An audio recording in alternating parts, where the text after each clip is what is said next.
Fala comigo, galera! Mais uma semana que estamos juntos e olha, hoje o nosso papo é nas alturas. Deu pra perceber, né?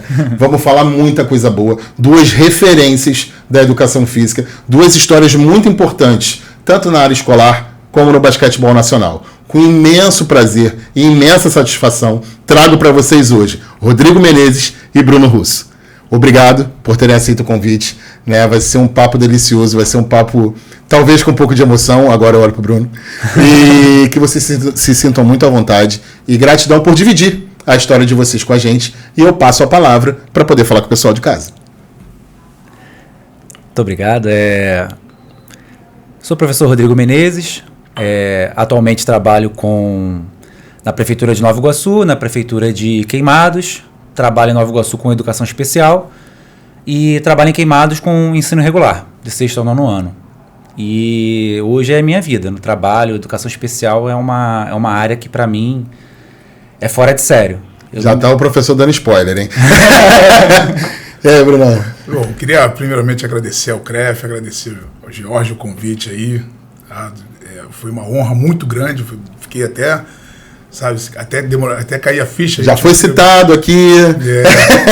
Nem tinha roupa para isso, fui comprar onda, mas muito honrado com esse convite e dizer que dividir a nossa história, que todo mundo olha para a educação física e fala, é tudo muito, muito fácil, muito legal, muito divertido, e a gente quer dividir um pouquinho as agruras também, existe um caminho por trás. Exatamente, existe um caminho que a gente tem que mostrar também, que também faz parte, toda a carreira tem, mas a educação física não é só esse mar de rosa que todo mundo visualiza de fora, né? Então vamos dividir isso. Nem é só jogar bola. bola. Bom, só para vocês entenderem, eu preciso que vocês fiquem até o final, porque eu suei para trazer esses dois. Agenda difícil, compromissos, então isso está nos bastidores, mas lutei muito para ter eles aqui.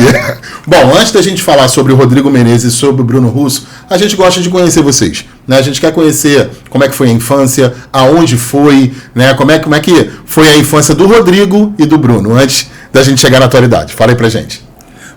Pode começar. Deixa eu começar. A minha infância foi um pouquinho antes. Não se entregue assim.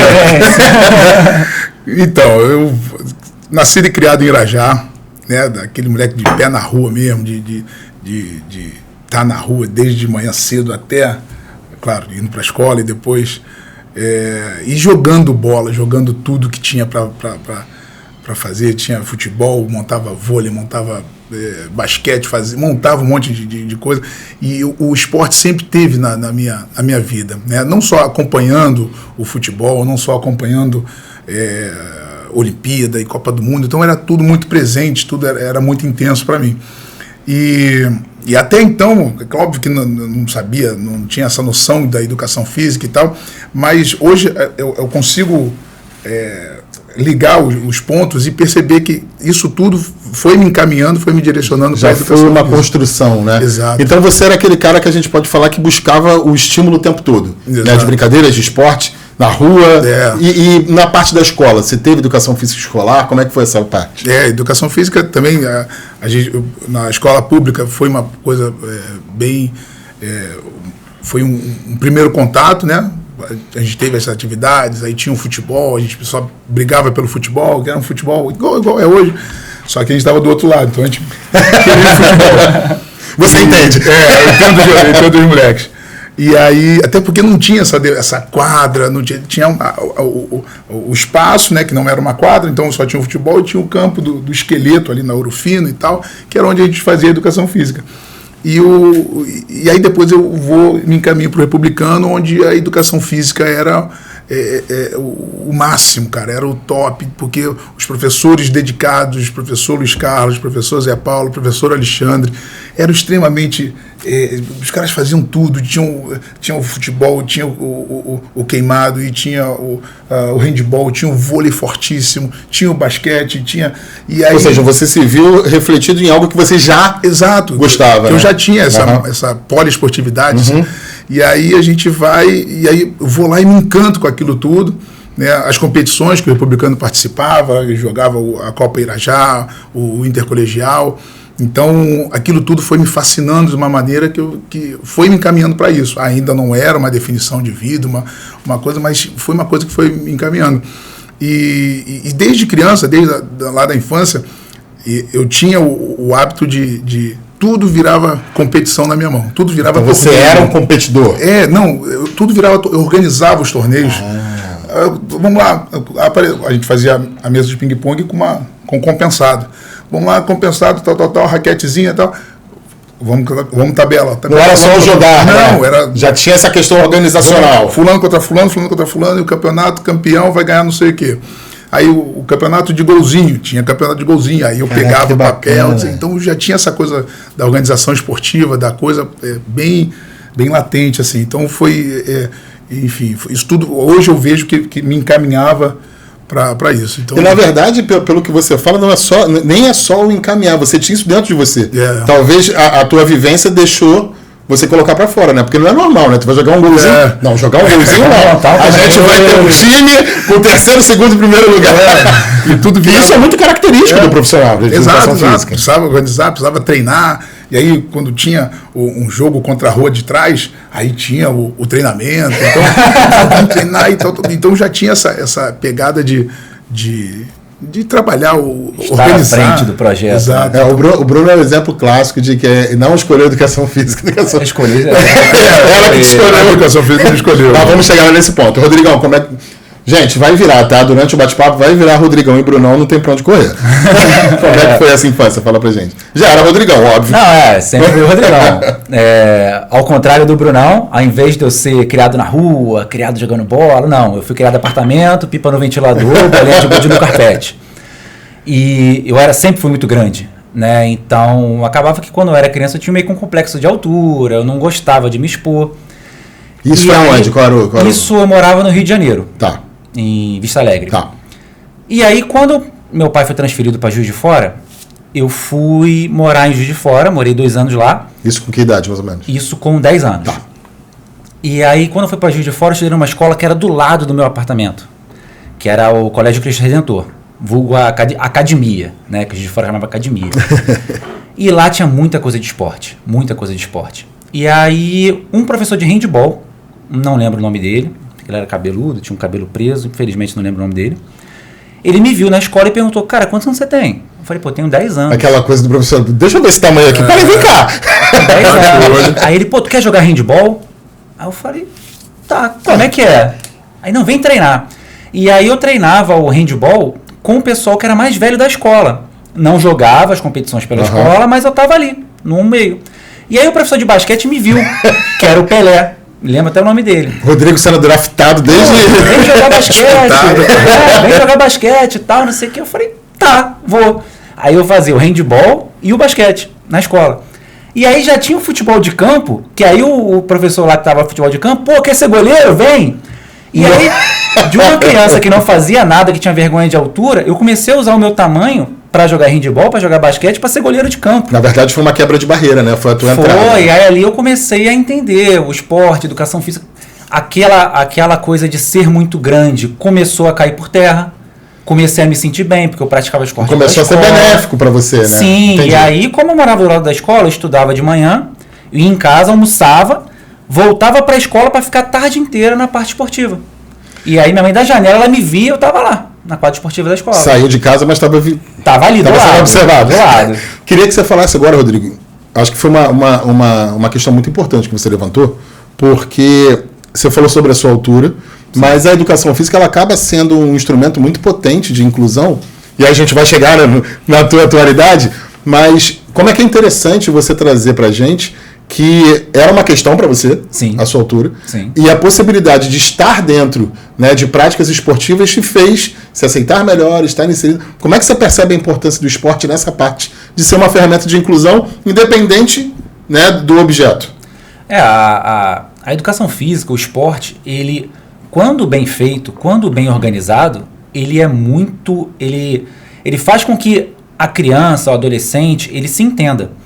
Você tem, por exemplo, um aluno que é mais pesado, mais forte. Ele, de repente, não tem talento para futebol, ele não tem talento para correr um handball, ele não consegue jogar futebol, não consegue agarrar. Mas se você der uma funcionalidade para ele no atletismo, no arremesso de peso, um cabo de guerra que seja, em que ele se sinta importante, isso já começa a quebrar barreiras. A gente vê muito isso na escola, quando você consegue resgatar aquele aluno que normalmente não quer fazer e tal, você descobre um talento. Sempre tem aquele que tá no cantinho, né? No cantinho que você descobre um talento e fala, pô, mas fulano é bom. Fulana é boa nisso. Essa semana na escola eu descobri uma jogadora de xadrez. E a garota não participa da aula. Quando eu sentei assim, sabe jogar? Sei. Comecei a jogar xadrez com ela, a garota joga bem xadrez. Já inscrevi no campeonato lá de queimadas. Ó o competitivo. Aí toda aula agora, que dá um tempinho, já jogo xadrez com ela, eu vou explicando e tal. Quem sabe essa menina não vai ser uma jogadora de xadrez? E mesmo que não seja, né? É um canal, né? Ela já é diferenciada. Então na escola, quando fala assim, pô, vou fazer um torneio de xadrez na escola. Não, mas ela vai ganhar. Mas por quê? Porque ela tem esse talento. Não, e aquilo, talvez não seja nem que seja bom, mas é o canal de comunicação, né? Você consegue alcançar aquela criança. Sim. Né? E eu acho que é muito interessante isso para quem está assistindo. Você relatou que você saiu do Rio de Janeiro com esse complexo, vamos dizer assim, e chegou lá e se redescobriu. Sim, fui descoberto por um professor que me olhou e falou, vem, quer jogar? Eu falei, tá, o que era handball? Não sabia o que era handball, não sabia o que era basquete, e fui indo. Tá, agora eu quero saber o seguinte, a gente está numa fase que eu quero saber o seguinte, vocês até então são poliatletas. Vocês estão os dois estão disputando tudo. Aparecer, vocês estavam. Como é que você desenrola isso aí? Teve alguma modalidade específica que vocês trilharam? Não teve? Ainda a gente falando aí de ensino médio, né? Como é que foi essa fase aí? Então, cara, a gente... Eu adoro quando começa com então. Se começar com teve uma vez, aí você já começa a desconfiar. Como eu falei, pô, tem que... Eu falei, pô... Para fazer o podcast, tem que só a sua história. Eu falei, pô, mas a minha história tá muito... Então é muita coisa para lembrar. E aí, quando o esporte direcionado, assim, que eu encontrei no Republicano, foi uma coisa que, como a gente falou, a gente jogava basquete, a gente jogava handball, a gente jogava vôlei, a gente jogava tudo. E aí tinha seleção para entrar no time do Republicano, e era uma coisa bem... um critério... era uma coisa meio criteriosa, então a gente brigava por aquilo ali, então a gente se esforçava, treinava em casa para ir para a seleção, para a peneira, e isso vai moldando a gente, né? Vai trazendo uma preparação. E aí a gente jogava tudo, e aí meu tio Fernando, né, jogava a pelada do Republicano aos domingos, então ele me incentivou demais. De basquete. De basquete, tá. Uma pelada de basquete. E aí eu comecei a jogar lá com eles aos 13 anos de idade. Então eram vários senhores já de 50, 40 e tal, 30 e poucos. É um jogo informal que tinha final de semana de basquete. E ali eu começo a me descobrir, eu consigo jogar isso aqui e tal, comecei a me destacar. E aí entra um aluno, Luciano Contreiras, ele entra no Republicano e fala, a gente tem um núcleo de basquete ali no Florença, na Rua Aera, vamos lá ver, aí fomos lá testar, vamos experimentar. Quando a gente chega lá, o técnico de lá era o Cristiano, do Vasco, e aí o Cristiano, não sei o que, no primeiro treino, o Cristiano, vamos lá no Vasco, eu falei, vamos, Aí já falei, antes era do futebol, né? Jogava futsal, jogava futebol, pegava.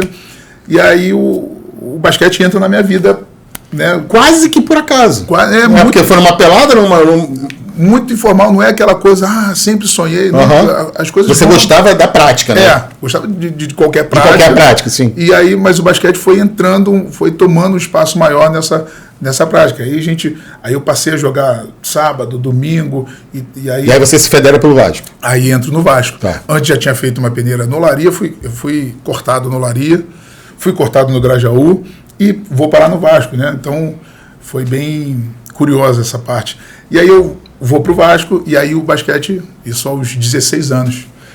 Deixa eu te fazer uma pergunta. Aqui a gente gosta de ir lá na frente e voltar, tá? Uhum. Mas eu não quero deixar passar essa tua fala agora. Como é que é interessante, né? A gente está falando aqui, vocês não sabem disso, tá, pessoal? A gente está falando com 2 técnicos também, né? Como é que vocês percebem hoje na posição que vocês estão, mas essa parte que você falou da peneira, né? Quantos e quantos adolescentes vão ver esse episódio, vão assistir vocês? Mas como é que é bacana essa tua fala de, eu fui em 2 clubes e fui cortado. Uhum. Né? Porque a gente vê muito isso no futebol, né? Peneiras de centenas, milhares de crianças. mas no basquete também acontece. E como é que você percebe essa importância do tentar, do buscar? Pode ser o momento, pode ser o técnico que está te avaliando, né? Você hoje como técnico entende isso. Mas como é que foi importante para você por mais que não fosse o teu desejo inicial, mas você tentou e acabou trilhando um caminho muito bonito na tua vida. Exato. Eu sempre defendo que a sorte é a mistura de oportunidade com capacidade. E aí eu vou tentando entrar em clubes, todo mundo fala, tem que ir para clube, mas não tinha o direcionamento. E aí eu chegava lá, aí eu não tinha oportunidade de treinar com o time, fazia um ou outro treinamento e tal, e era cortado. Fui do Grajaú e do Olaria. E aí pinta a oportunidade do Cristiano me levar para o Vasco. E aí a capacidade, o potencial que eu já tinha e tal, foi juntando essa oportunidade com essa capacidade e tal, e aí eu, chegando no Vasco, correspondi. Em nenhum momento dessas duas negativas que eu tomei, eu absorvi aquele, meu Deus, é o fim do mundo e tal. Isso sempre trouxe uma perspectiva de uma reflexão, uma né? reflexão de falar, é só mais um degrau, é só mais uma... que até a época eu não sabia o que era, como funcionava, mas nunca introjetei essa coisa de... até porque pode ter adolescente que se frustre e pare, né? Exato. Que muitas vezes não sabe receber não sabe se frustrar. E eu soube lidar com aquela situação e sem desistir, e continuei treinando, continuei fazendo a minha parte, até que a oportunidade apareceu, uma oportunidade boa. E aí eram 2 clubes que eu vou parar no Vasco, que era mais forte do que esses 2 clubes que eu fui cortado. E aquele assim caiu pra cima. E aí vou parar no Vasco e o basquete torna-me a única... atleta mesmo. Atleta mesmo. Aí esquece futebol, esquece o vôlei, esquece... Não dá pra se machucar, né? Já tinha uma preocupação maior. E aí, Rodrigão? Já chegamos aqui no atleta. Não, então, como é que é esses múltiplos esportes aí em BH? Não, Juiz de Fora. A história se cruza a mim e do Brunão a partir de agora. Entrelaçado total. Em várias partes da... Isso aí é muita história, mas... Conta só o que pode, tá? Quando eu tava em Juiz de Fora, meu pai voltou pro Rio, né? Meus pais voltamos pro Rio. E aí eu fiquei naquele perdido. E aí a minha mãe começou a procurar, pesquisar, não tinha internet, né? Então... Vem aqui contar. Era uma época diferente, né? Um jornal. Mas, só pra gente ver, lá em Juiz de Fora você ainda não tinha direcionado pra nada, tava só... beleza. Pouco de tudo. Tá. Né? E nem jogava pela equipe da escola, quando eu tinha 10 anos, 11 anos, né? E aí, quando voltamos pro Rio, a minha mãe conseguiu o presidente da Olaria, que era o Pintinho, ou algum contato lá, que falou, alguém conhece, aí minha mãe foi na Olaria, me levou, eu lá... Isso é muito bacana, bermuda, né, um tênis que não era nada de basquete, andando. E aí, se fosse ir pro shopping. Cara, me lembro até hoje. A gente entrando na portaria, porque eu vim falar com o Pintinho. Minha mãe não sabia nem quem era Pintinho e tal. A gente, que vai pro basquete lá, que ele indicou pro basquete. A gente testou. E aí, quando eu entrei na Olaria, eu tinha 12 anos de idade. 13. Eu era mirim, era sub-13. E aí, quem era o técnico do sub-15 do Botafogo? Brunão. Do Olaria. Do Olaria, perdão. Do Olaria. Brunão. Aí eu cheguei, treina aí e tal. Aí daqui a pouco eu vi, eu tava no grupo. Só que eu tinha 13 anos de idade e o time era infantil. Era 14 e 15. 14 e 15. Era, que a gente chama de sub-14 sub-15. Então eu não jogava, fiquei pouco tempo, só treinava. Mas já treinava contigo? Já, eu tava preparando ele pro ano seguinte. Esperto, né? Segurado. Eu com 13 anos eu já tinha 1,88 m já. Caramba. Né? E aí tava lá com aquele grupo, um grupo sensacional por sinal da Olaria, até hoje tem contato com os moleques. Agora, uma parte que a gente pulou, quando você volta pro Rio, né, como é que você tem essa parte escolar? Você teve essa vivência de esporte na escola ou já foi direto pro clube? Fui direto pro clube, porque quando eu voltei pro Rio de Janeiro, eu estudei... Essa é a melhor parte, revisitar, né? Aí já manda ele lá pra cima, da memória. Eu estudei um pouco na escola pública e aí eu fui pro republicano. Que é o mesmo que o Bruno estudou. Sim, exato. Que o Bruno estudou. E aí, mas no Republicano, eu não cheguei a jogar pela escola. Porque você já estava federado. Eu não lembro porquê, não sei se o Republicano não tinha time de basquete mais na época, eu não consigo lembrar disso. Até o professor Zé Paulo. Teve um hiato ali que não teve basquete. Não teve competição. E aí, então, você se federa pela olaria? Não. Não. Porque Bruno, Porque eu mandei ele pra boa. me segurando e tal, me segurando. Aí eu, tô ali, né? Sou jogador de olaria, ainda todo troncho, né? Todo estranho ainda. E aí, o pai de um atleta, que era o pai do Bernardo Showzinho, do Botafogo, foi um dia na olaria, não sei que carga d'água ele foi fazer, e me viu. Isso é parte do que eu me lembro, né? O Dudu me pediu. O Dudu, encontrei com o Dudu, que hoje é técnico de jogo comigo, a gente trabalha junto, e ele estava no Botafogo. Ele falou, tem algum menino aí, tal, não sei o quê, abaixo de 14 anos, de 12, 13. Eu falei, cara, tem um aviãozão aqui, mas estou preparando para o ano que vem. Vai me roubar? Eu não sabia. Descobriu agora, né? Aí, por ser o Botafogo, por ser o Dudu, muito meu amigo, eu falei, vou te mandar.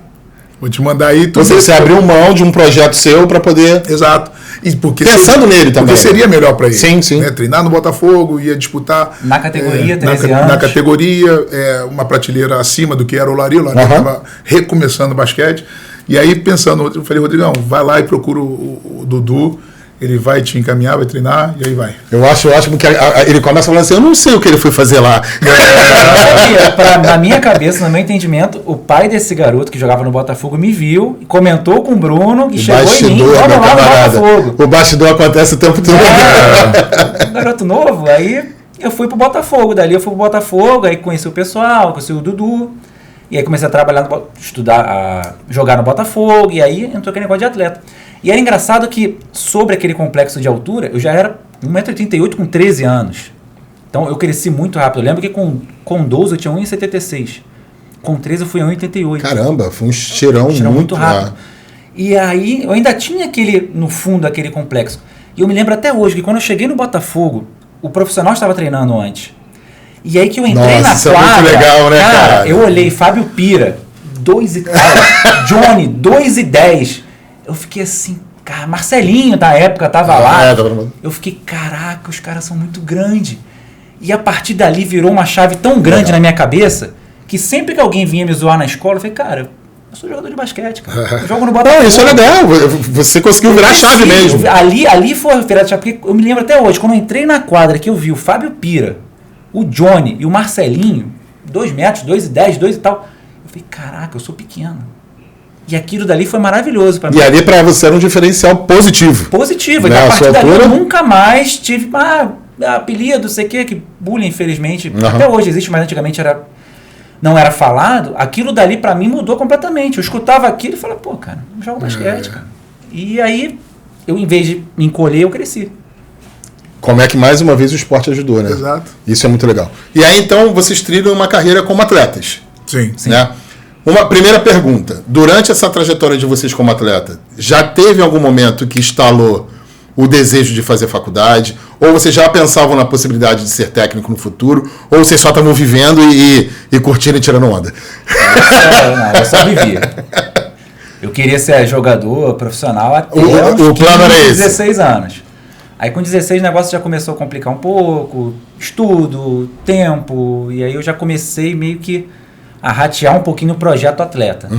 E aí dali eu tinha que focar, porque a nossa história continua se cruzando. Eu fui pro Botafogo, né? Fiquei no Botafogo. E o meu irmão foi jogar com o Bruno no Olaria. Então eu tava sempre no Olaria ali, vendo meu irmão, vendo o pessoal, em contato sempre.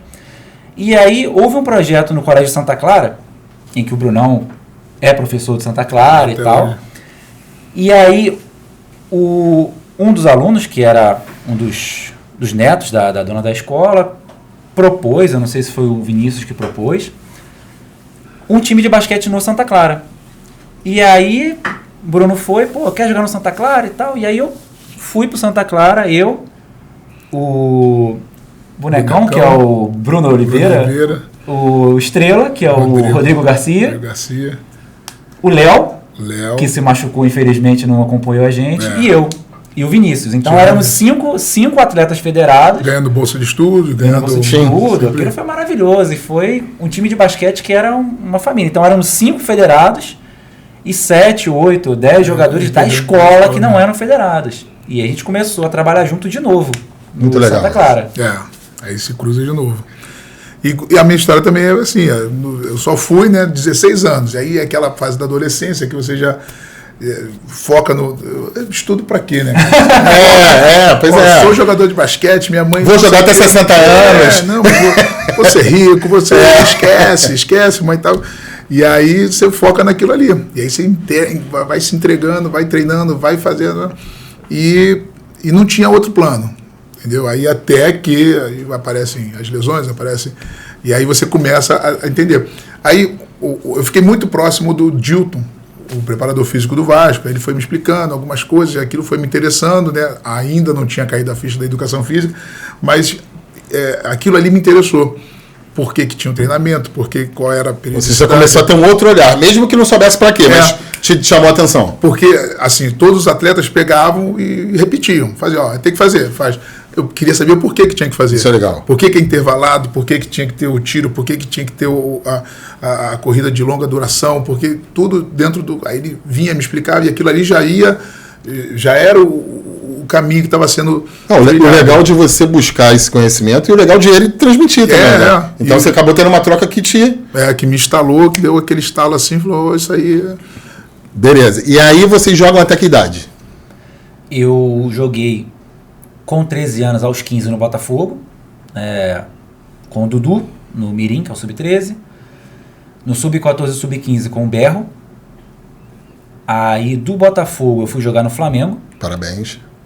Joguei com 16 e 17 anos no Flamengo com o Chupeta, Paulo Chupeta. Grande Chupeta. Experiência, assim, eu acho que todas as pessoas que passam pela nossa vida, elas colocam alguma coisinha. Então, são histórias do Dudu que você aprende um pouquinho, com o Berro que você aprende um pouquinho, com o Chupeta que eu aprendi um pouquinho. Então, vai se somando.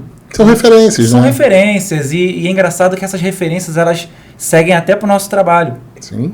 O Bruno, referênciazaça, assim, eu não tenho nem o que... Me faltam palavras para descrever, né? Eu sei que ele fala bem, então... a gente vai somando um pouquinho, formando o nosso caráter, a nossa carreira. E quando eu cheguei no Flamengo, que eu estava com 17 anos, eu já estava num período de pré-vestibular. Era um momento meio que de decisão, né? Eu estava no Santa Clara, né, ganhando bolsa, e ali era a oportunidade que eu tinha de fazer um pré-vestibular, porque eu não tinha condição de fazer um pré-vestibular. Ou seja, nesse momento você já estava repensando a história do atleta e eu preciso buscar. Preciso buscar alguma coisa. Tá. E aí eu estudava o terceiro ano, de tarde eu fazia o curso pré-vestibular e ainda treinava no Flamengo. Só que o treino no Flamengo era de segunda a sexta e jogo final de semana. Então eu comecei a faltar treinos no Flamengo para poder estudar.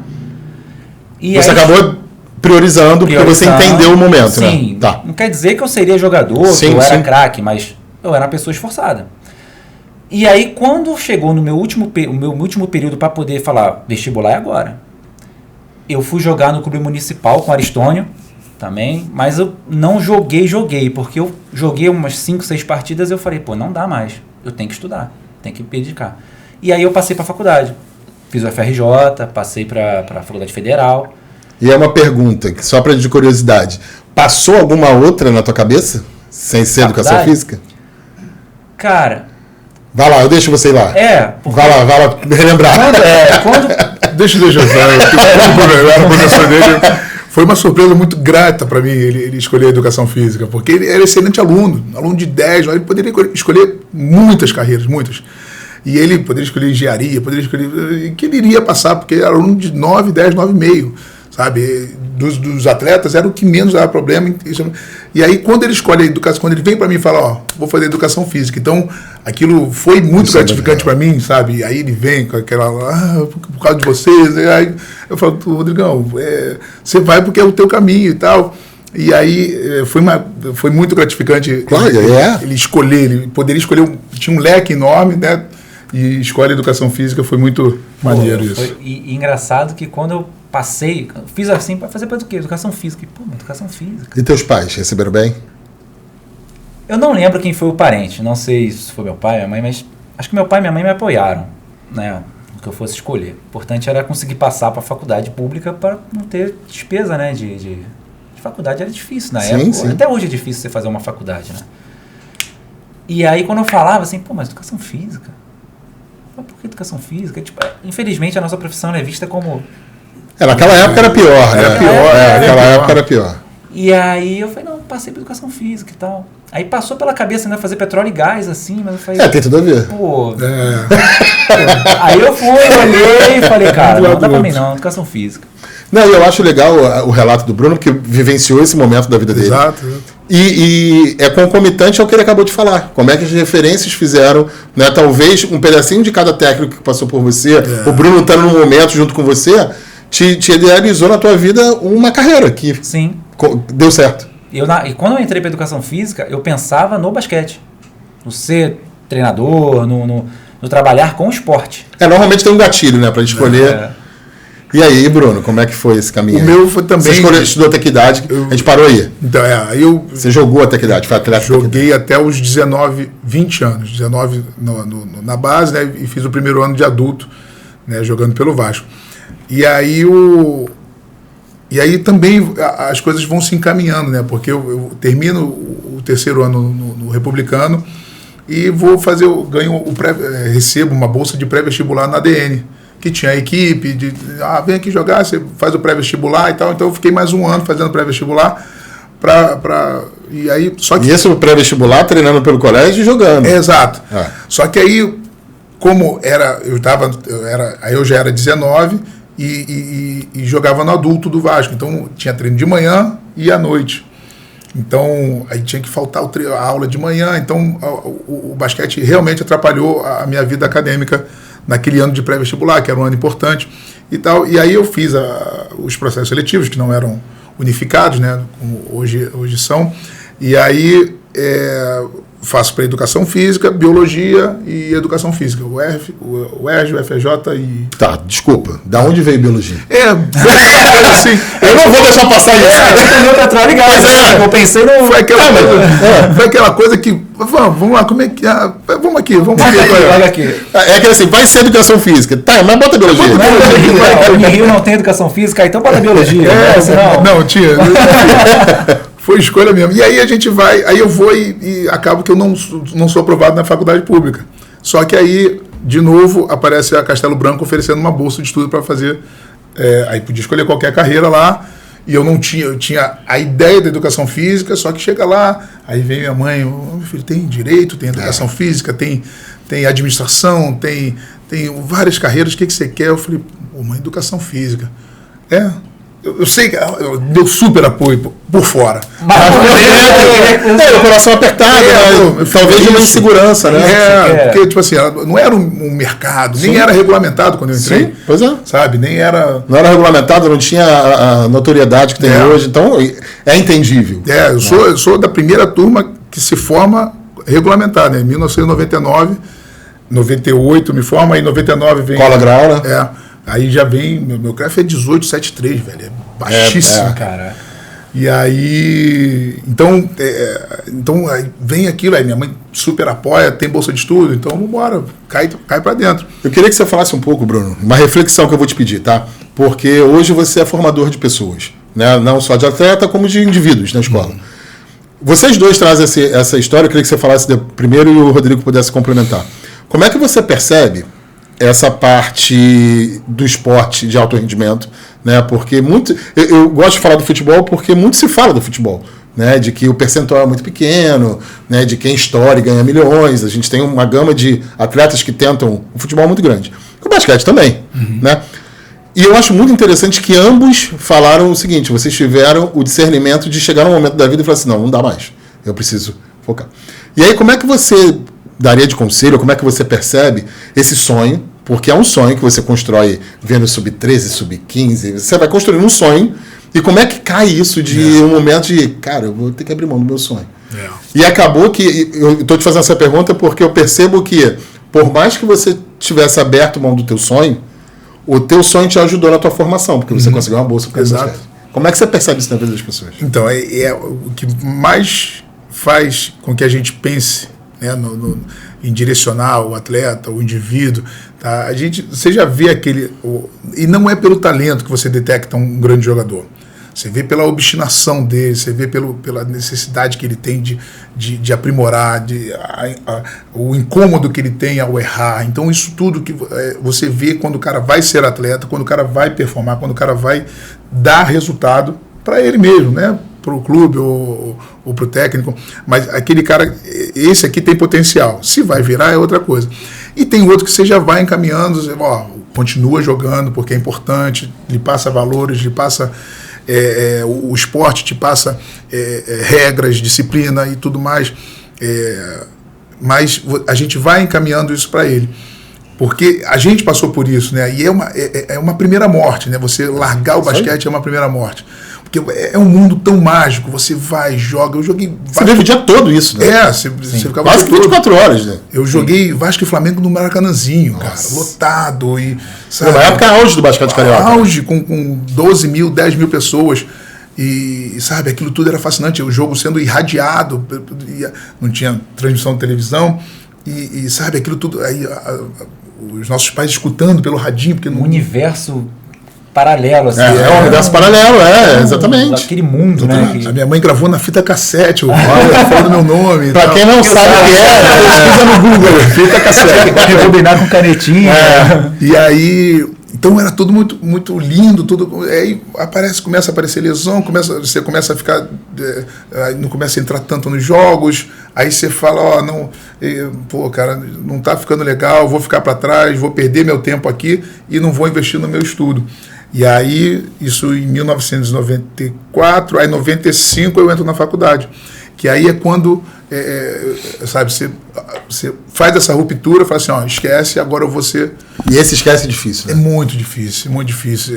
Eu chorei pra caramba. Eu imagino. Tá? A minha esposa já estava comigo há 30 e tantos anos, minha esposa, e aí ela me deu apoio, falou, sei que o que você for fazer vai dar certo, porque você é isso, e aí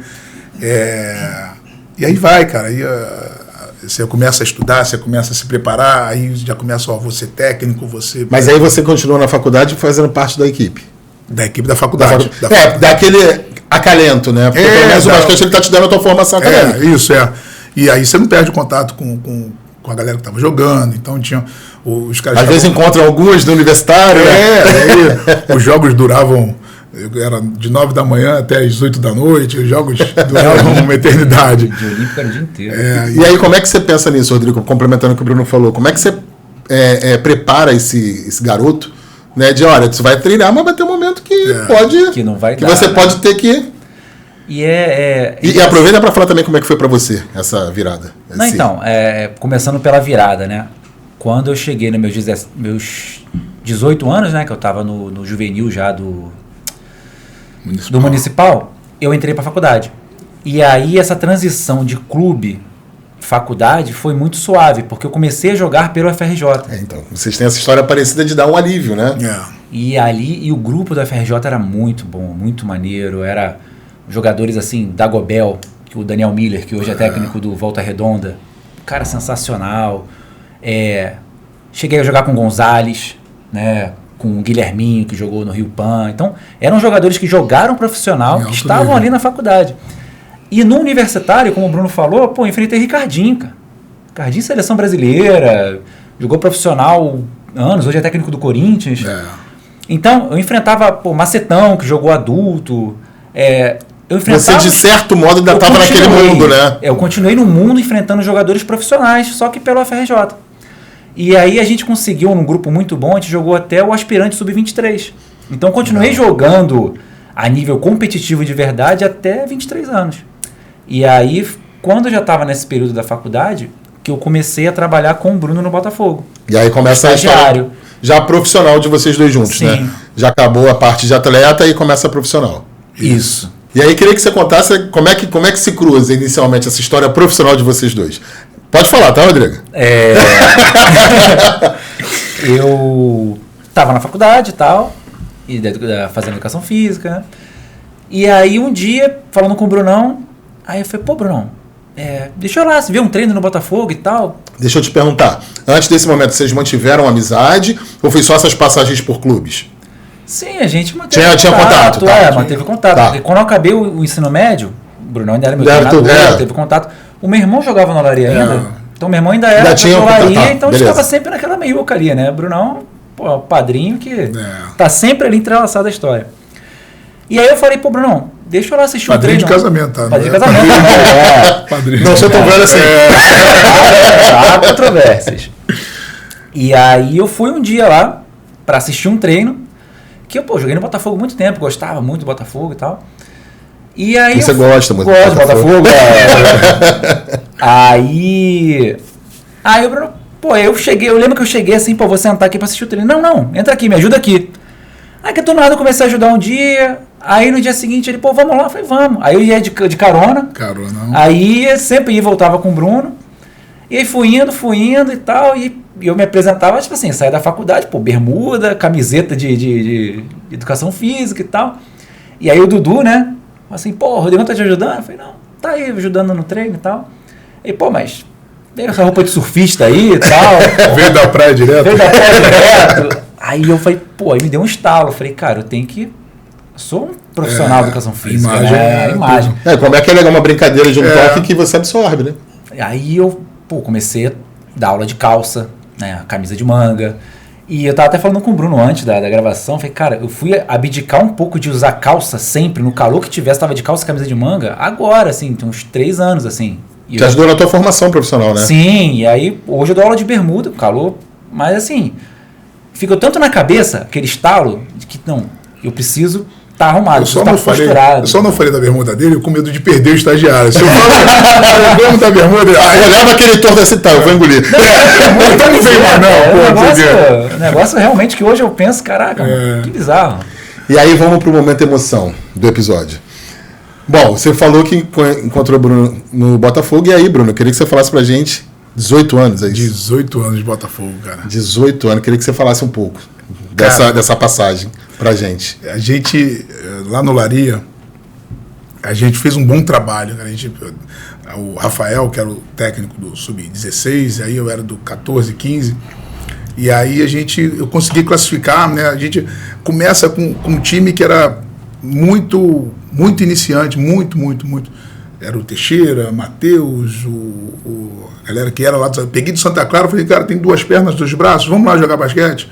Porque não tinha time, tinha. Então a gente montou o time.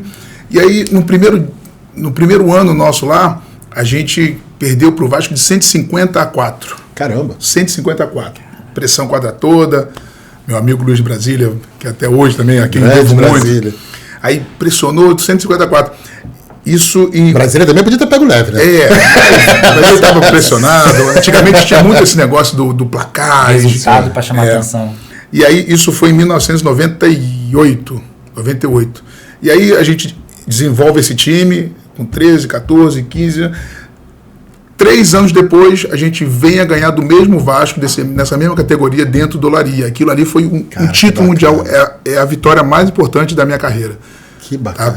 Até pelo histórico. Até pelo histórico. Tá? A transformação de um bando de garotos em um time comprometido, um time, sabe, que queria Eduardo, irmão do Kevin. Sim. E aí, sabe, a transformação, e ali eu vi que eu poderia transformar, carvão em diamante, poderia transformar um monte de garotos em jogadores. E aí talvez é quando você se reconhece como técnico. Exatamente. Como transformador de vida. Muito mais do que técnico, uma pessoa que pode mostrar para os atletas, para as crianças, para os indivíduos, que eles podem, cara, que eles podem se transformar, que eles podem ser melhores, independente da área que eles escolherem, seja basquete, seja na vida profissional, seja na vida pessoal, eles podem ser altivos, eles podem ser donos do destino deles, né?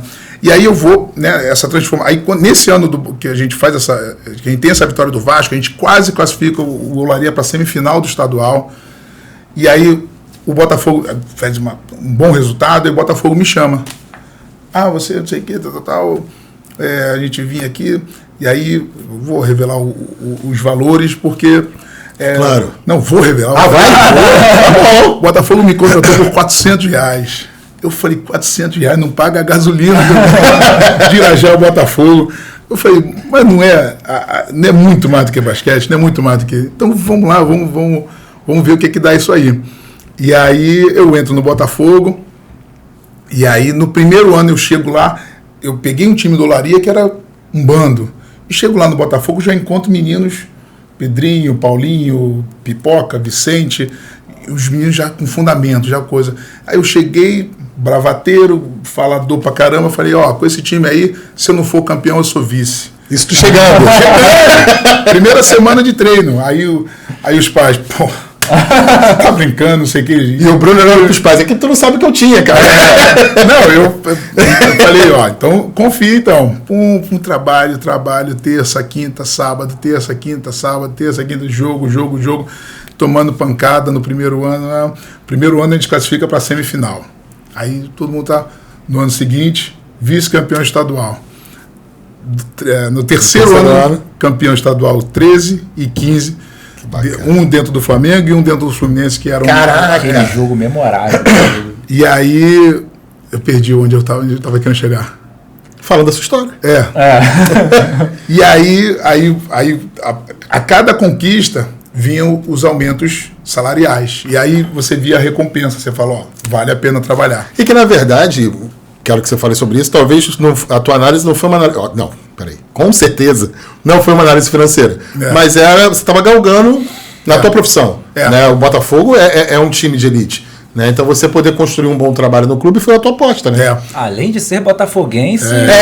Isso pesa também. Pesa muito. Estar no clube de coração, fazer um bom trabalho. Você dá um pouquinho a mais. Exato, pesa. Né? E aí... Só que aí a gente vai e desenvolve o trabalho e consegue esses resultados. Então são resultados expressivos que aí me levam à seleção carioca, me levam a ser técnico, auxiliar técnico primeiro, depois técnico da seleção carioca, tá? E vou comprovando para os atletas e para os responsáveis, tipo assim, dá para vocês irem, tal. E comecei a colocar atletas na seleção carioca, atletas na seleção brasileira, sabe? Onde o Botafogo, apesar de ter um bom trabalho à época, não tinha tanta projeção. A nossa estrutura de trabalho era aquém do resultado que você entregava, né? Tijuca, Flamengo, Fluminense, o próprio Vasco, Fluminense, tinham estruturas de trabalho muito deficitária. Muito mais maiores do que a nossa. Eu lembro que a nossa quadra que a gente treinava era quadra aberta. Que a gente dava treino era aberta. Então, quando chovia,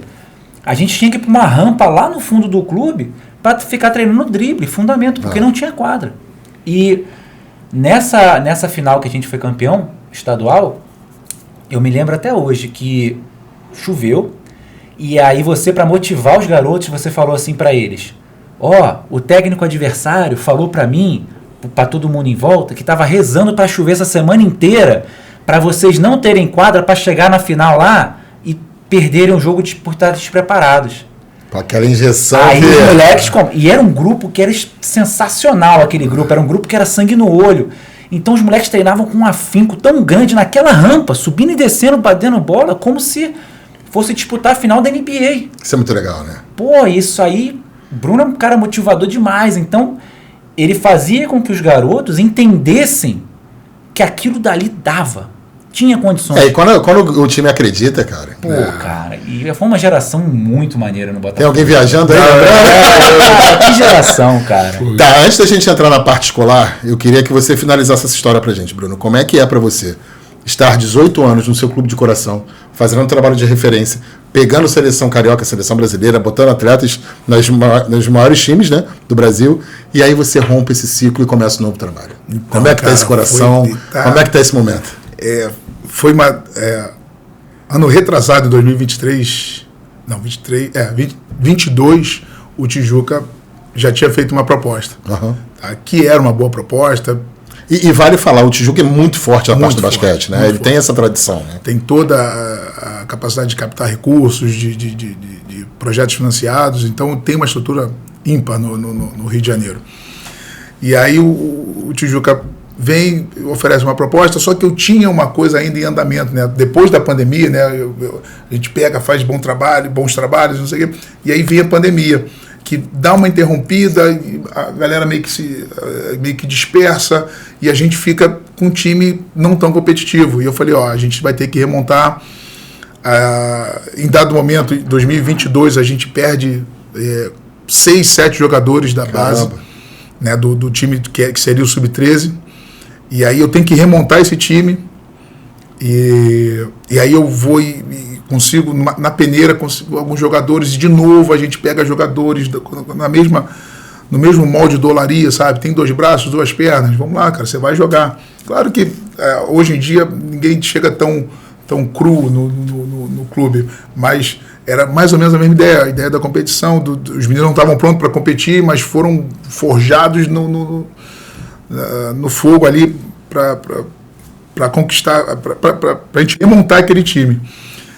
E aí a gente vai, e aí remonta o time, faz um time competitivo, e que de novo, ano passado, 2024, a gente é campeão Sub-15, a gente é vice-campeão Sub-14. 2023, isso. Campeão Sub-15, vice-campeão estadual Sub-14, campeão da Taça Joinville. Ou seja, você coloca o time no mesmo patamar que estava. Vice-campeão sul-americano, né, com meu filho jogando, só para... Isso é importante. O Bento. E aí enfim, aí o Tijuca vem e no final de 2023, depois dessas conquistas todas, faz uma nova proposta, ainda melhor, ainda mais vantajosa, e aí são noites sem dormir. São, sabe, lembrar tudo que tinha passado desde da época do Rodrigão, desde enfim, dos salários atrasados, que a gente ia... De treinar na chuva. De viagem maluca para Novo Hamburgo, viagem para Brasília, sabe? Uma coisa mambembe pra caramba, uma coisa, sabe? Pega dinheiro daqui, e aí, sabe? Mas que tudo foi dando tão certo, que a gente não sabia o porquê dava. E no final dava. E aí, quando o Tijuca vem, aí eu falo, e de novo a minha esposa, muito importante na tomada de decisão, ela fala: o que tu fizer tá bem feito. E aí não me ajudou nada. Denise é psicóloga. Não, mas o que tu fizer tá bem feito. Se ficar no Tijuca, eu vou te apoiar. Se ficar no Botafogo, eu vou entender. Aí eu falo, e aí a gente... Aí eu falo, vou testar, vou pular de paraquedas, vou, sabe, chega também, o Botafogo tá cansado de mim também. Eu acho que é importante a tua fala, até para quem está assistindo o episódio, de como é que você se preocupou em finalizar o projeto que você tinha. Né? Você não aceitou em 2022, mas talvez eles fizeram a proposta no momento certo, que você estava tranquilo do que você ia deixar, e ia buscar um novo desafio, né? Como é que está sendo ser vermelho e branco agora? Agora é vermelho e branco, cara. Vermelho era uma cor que eu nunca me adaptei muito, nunca usei muito, mas acho que caiu bem. E aí, agora a gente está lá e, sabe, desenvolvendo o mesmo trabalho. Semana que vem, em julho, a gente viaja para o Sul-Americano e o time está bem, a gente está montando de novo a estrutura. Bento está lá? Bento foi comigo. E fui super bem recebido pela comissão técnica, pelos pais, pelos atletas, sabe? Então, acho que vai dar... Acho não, certeza já que deu vai certo. Já deu vai dar frutos. Rodrigão, quero que você fale pra gente desse... Já você falando sobre o teu início de trajetória escolar e do trabalho que você faz, que eu acho que é super importante, que eu acho que é fundamental em todas as entradas, né, no âmbito educacional. Então, eu queria que você falasse pra gente como é que inicia essa tua trajetória escolar e como é que você se entende nessa posição de facilitador de inclusão e de entender a tua importância nesse trabalho. Voltando para dar a linha na história, quando eu trabalhava no Botafogo com o Bruno, eu fui treinador do Sub-13, do Pré-Mirim, do Botafogo masculino, subi para o Sub-13, alcancei o Sub-15, depois eu trabalhei com o feminino, né? O infanto e o juvenil. E aí eu passei para a Prefeitura de Nova Iguaçu e de Queimados. E o negócio ficou muito complicado, porque eu saía de Queimados 5 horas da tarde, eu tinha que estar às 7 horas em Botafogo. Caramba! E esse trajeto, nesse horário, Vinda Brasil e Dutra, era muito ruim. Então começou a pesar demais para mim essa distância. Mais uma vez na tua vida, tu tem que pesar o basquete. Tive que pesar o basquete. Caramba, cara! Com muita dor no coração. Eu imagino. Teve um dia que estava em obra na época perimetral e tinham derrubado a perimetral. E aí eu lembro que eu liguei pro Bruno, eu não sabia onde eu estava na cidade, chuva, tudo parado. Eu falei, Bruno, não tô aguentando mais. Eu não aguento mais, Bruno. Eu não sei onde eu tô. Desespero, né? Eu não sei onde eu tô, eu não consigo chegar, eu não sei. Eu tava desesperado. Eu falei, cara, eu tava no limite já de não estar aguentando mais. Sim. Aí o Bruno, não, calma. Sempre dizer, calma. Estica mais o trabalho, termina o trabalho e depois você pensa com calma. E eu estiquei o trabalho. Mesma coisa que você acabou fazendo no futuro. Estiquei o trabalho, finalizei o trabalho. E aí eu fui me dedicar às prefeituras, né? E aí surgiu uma oportunidade, eu estava com 2 anos já numa escola, surgiu a oportunidade de fazer uma, que a gente chama de dobra, em Nova Iguaçu, que aqui no Rio eu acho que é dupla regência, numa escola de educação especial, só de educação especial, de jovens e adultos, que é o CAESP.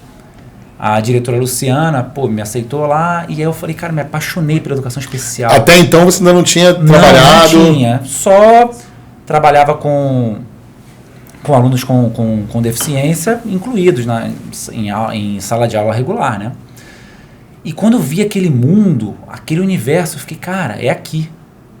E então essa falta do basquete foi compensada por um universo novo. Uma outra paixão. Outra paixão. E aí eu comecei a fazer cursos, eu fiz uma pós, eu fiz um AEE, eu fiz Libras, e consumindo vorazmente a educação especial.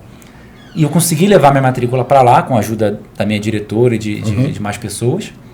Sou grato pra caramba por isso. Agradeço a minha diretora, Luciana, pra todo mundo que me ajudou. E hoje eu tenho só 10 anos, né? Na educação especial. Com esse rosto de 25. 37. Já Mas é muito legal isso, né, Rodrigo? Porque quando você, durante o nosso bate-papo, ficou claro para quem está assistindo, tá no olhar de vocês, né? Não só a paixão pela educação física, como pelo basquete e como transformar vidas. E aí, quando você traz isso, você entendeu que você podia, de novo, se dedicar a algo. Né? Não só a educação física, que já é a sua profissão e a sua dedicação, mas algo que você entendeu que precisava. Sim, e hoje eu trabalho, sou muito feliz com o que eu trabalho. Eu trabalho há 12 anos na Escola Municipal Professor Joaquim de Freitas, em Queimados. Trabalho de 6º ao 9º, com turmas regulares.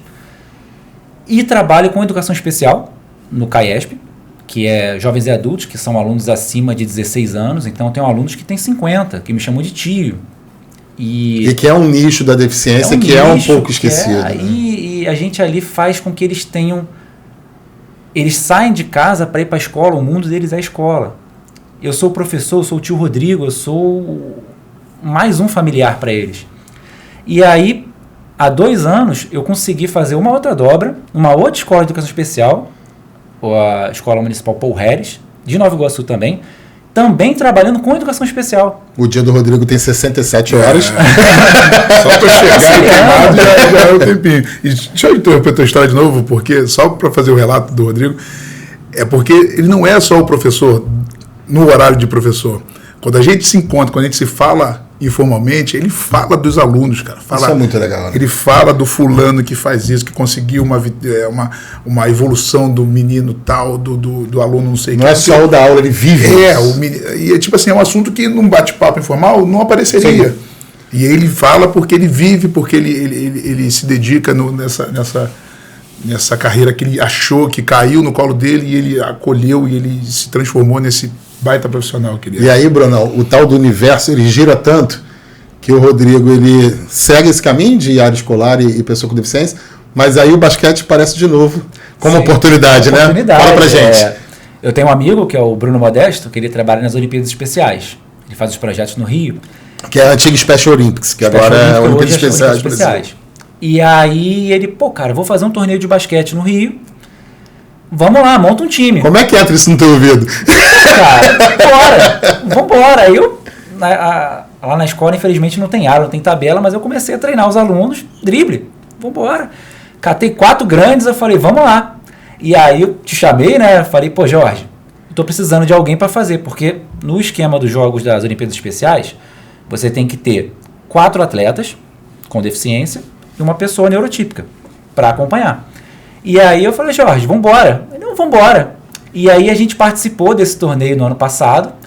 E aí já tem um torneio esse ano, em setembro, na Vila Olímpica de Mesquita. Eu já vou inscrever mais 3 times do CAESP e vou colocar um time do Paul Harris também. Então, ou seja, o basquete volta para sua vida. O basquete volta ali, com você junta o útil ao agradável. Sim. E eu vou botar o Bento para jogar, tá? O Bento vai jogar no time do Paul Harris. O Vitor também. Isso eu fiquei sabendo nos bastidores. Você tá sabendo no episódio. Não sabia, não. Bento vai jogar, eu preciso de alguém novo para jogar com o Vitor. E aí, deixa eu de novo. Tu vê que não é para constar. São 3 times de um lado, mais um time do outro. Não é, viu a oportunidade e construiu a possibilidade. E vai abranger, vai pegar mais gente, vai, sabe? Então é isso. O tamanho da importância. Estamos quase indo para o final, mas ainda espera um pouquinho que ainda tem mais coisa. Brunão, fala pra gente desse tamanho de trajetória também, você, na época na área escolar, como é que se desenvolveu essa história bonita e gigantesca? A área escolar já são 25 anos, né, cara? Entrei em 1999. A gente trabalha aqui com formol. Tá? Nos dois. E desde então, cara, eu já saí, me formei no final de 98 e em fevereiro já estava contratado pelo Colégio Santa Clara, a quem eu agradeço demais, né? Até a liberação de vir para cá, então, de poder gravar aqui. Então, ali eu comecei na ideia da competição, esporte escolar, só que é um mundo muito maior, é uma coisa muito mais ampla do que só o esporte ali, do que a educação física. Então, hoje eu entendo a educação física e tento passar para os alunos. A educação física ela não é só o esporte, é muito mais do que o esporte, é muito mais do que o basquete, muito mais do que o vôlei. Tá? É a capacidade de você enfrentar os seus obstáculos, é a capacidade de você quebrar os estigmas, sabe? E no mundo hoje, cada vez menos as pessoas sabem lidar com frustração. Perfeito. No mundo hoje que as pessoas têm cada vez mais a dificuldade em se expor, em errar. Sabe, o erro hoje é muito, sabe, qualquer erro é muito... O erro hoje é filmado e postado na internet. É isso, então, publicizado, né? As crianças têm medo de tentar, de ser ridicularizado. Tal do virar meme, né? Virar meme. E aí você pega e tenta mostrar para ele que o erro é o degrau para o aprendizado, que a pessoa que conseguiu, que conquistou, ela errou e não desistiu, ela errou mais vezes do que aquele que desistiu. Então você tenta passar isso, e a educação física é a única disciplina da escola que vai trazer isso para ela. As disciplinas de sala de aula, o aluno está lá dentro do seu mundinho, se ele errar, ele errou, ninguém vai ficar sabendo, a nota que ele tirar, ninguém precisa ficar sabendo. Agora, dentro da educação física, ele testa a capacidade. Ele é obrigado a se movimentar, é o diferente. Enquanto o aluno está sentado na cadeira, ele não está incomodando, não está sendo incomodado. Quando ele se movimenta numa quadra, se movimenta num espaço, ele é ele. A gente diz que quando começa a aula de educação física, que você vai descobrir quem é um aluno que está com algum problema, quem é um aluno que tá mal, quem é um aluno que está feliz. A gente conhece... Ou aquele aluno que você falou que está no canto. Que está no canto. Que era o seu caso, que era o grande que se sentia mal. Sim, que você traz. E a gente tem uma coisa diferente do professor de sala de aula, né, de outras disciplinas, que você tem um aluno que às vezes ele é agitado, ele perturba, ele tal, e naquele dia ele tá quieto. Aí tu, algo de fulano, errado, né? Vem cá, vamos conversar. O que foi? O que houve? Não, nada, professor. Tu não é assim, tu perturba a minha aula, tu sacaneia os outros, tu perturba, hoje tu tá quieto. E aí o aluno se abre. Vai falar de problemas, vai falar de situações. E que não vai ser perceptível na sala de aula. Que não é perceptível. Eu já peguei casos, situações de uma aluna que queria se suicidar. E aí que isso? Comecei a conversar, ela falou, mas se eu fizer, ninguém vai sentir minha falta.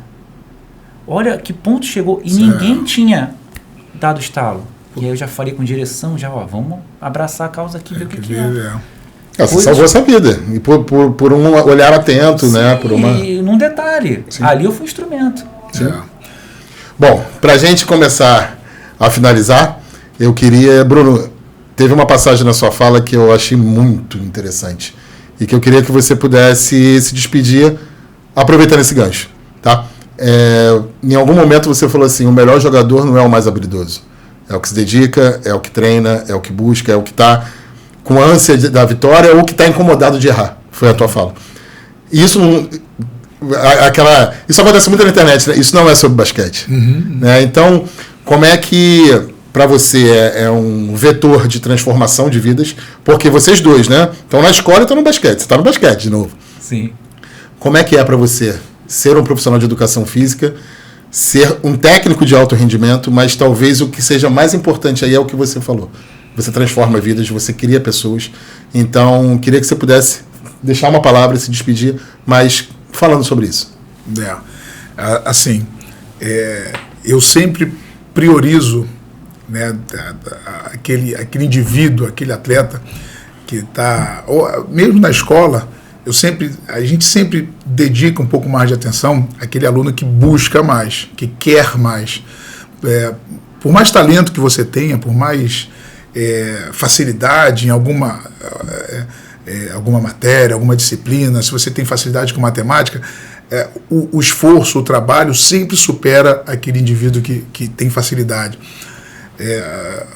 Geralmente o talento individual ele acomoda a pessoa, acomoda o indivíduo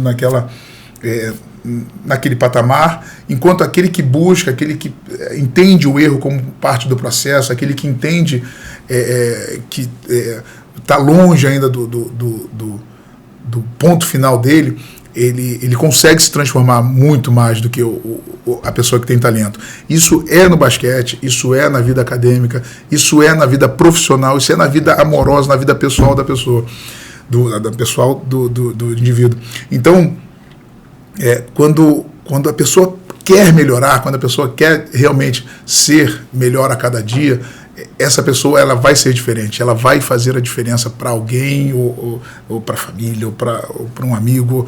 Então, eu busco muito isso. Individualmente, para mim também, eu busco essa melhora a cada dia e busco nas pessoas que estão próximas, estimular esse aprimoramento como um todo, sabe? Como indivíduo, né? Como indivíduo. E aí, Rodrigão, você que passou a tua vida abdicando de sonhos, de caminhos, né? E aí você escolhe ajudar quem mais precisa, oportunizar quem está ali, né, necessitando, e o basquete volta a te dar uma pancada e fala assim, eu não vou ser da tua vida não, meu camarada.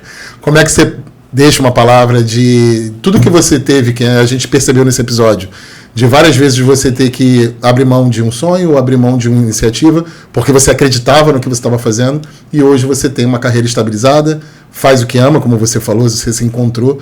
Como é que você deixa essa palavra? Eu não tenho muito...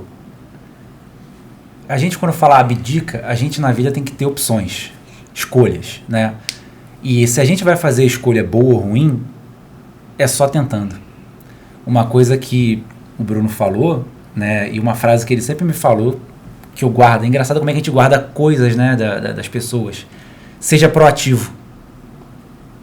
Pô, faz, tenta. Mesmo que você erre, tenta. É melhor você tentar e errar do que você se omitir. Verdade. Então, quando as oportunidades foram aparecendo, eu fui fazendo as escolhas, eu fui, graças a Deus eu posso escolher. Eu não dependo só disso. E hoje, com a carreira estabilizada, eu poderia também estar muito relaxado. Eu sou funcionário público, eu não preciso fazer, eu não preciso montar um time de basquete para disputar as Olimpíadas Especiais, porque eu fazendo ou não, o meu salário continua o mesmo. Mas, e aí? O que você vai querer da sua vida? Você vai querer passar uma vida... aquele professor que te deu aula. Ou você vai querer, não, o professor Rodrigo. Aquele que mudou minha vida, né? Como o Bruno, com frases, com situações, com atitudes, mudou a minha vida. Sim. Então, eu quero ser esse objeto. Eu quero ser aquele professor que vai ser lembrado. Mas o professor Rodrigo falou isso. Assim... Essa menina que desabafou pra mim, de repente aquele dia... Você tá marcado na vida dela, sim. Eu fui um instrumento, como tantos outros. Então, o que eu vejo que Deus vai colocando as coisas no nosso caminho, não é à toa. Eu não estou na educação especial à toa.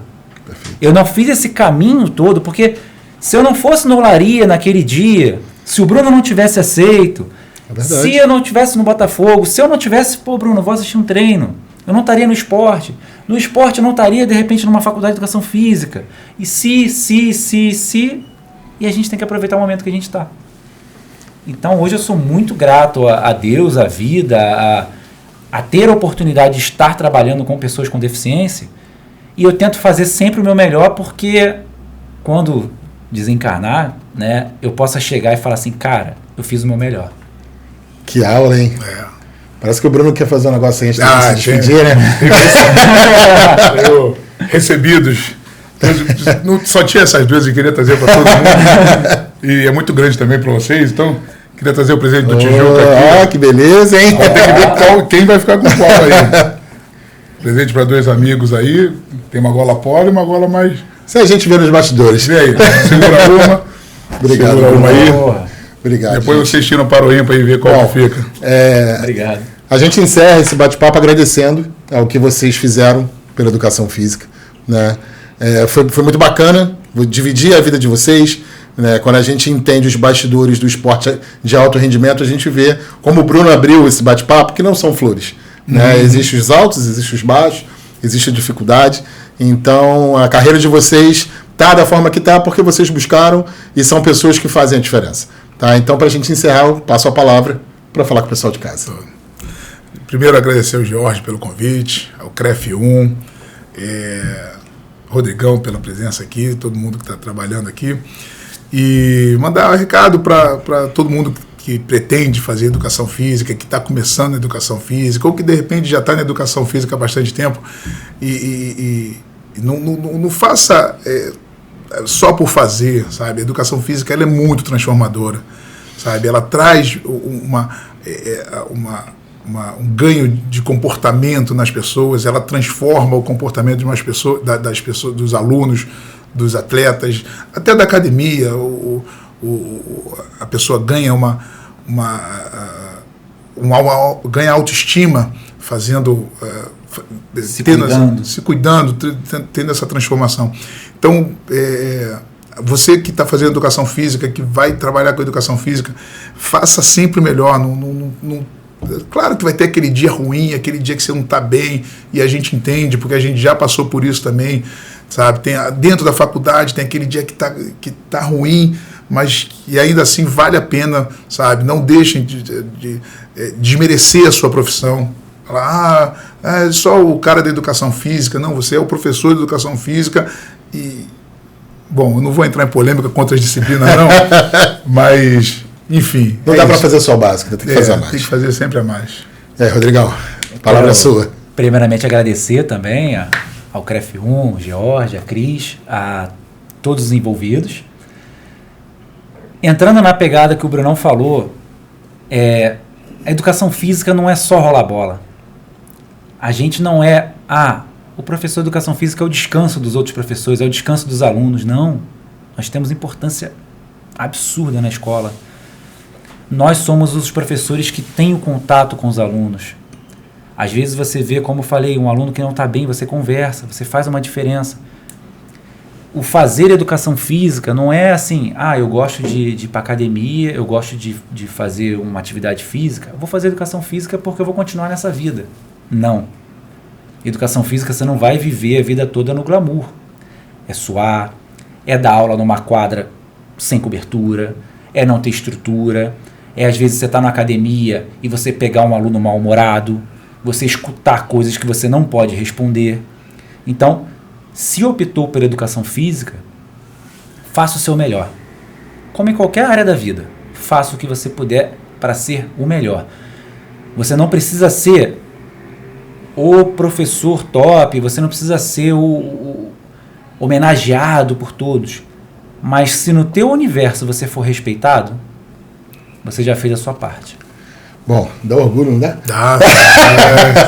Com você de casa, espero que você tenha gostado. Obrigado pelo que vocês fazem pela educação física e principalmente pelo que vocês fazem com a sociedade. E com você de casa, a gente se vê semana que vem. Até lá.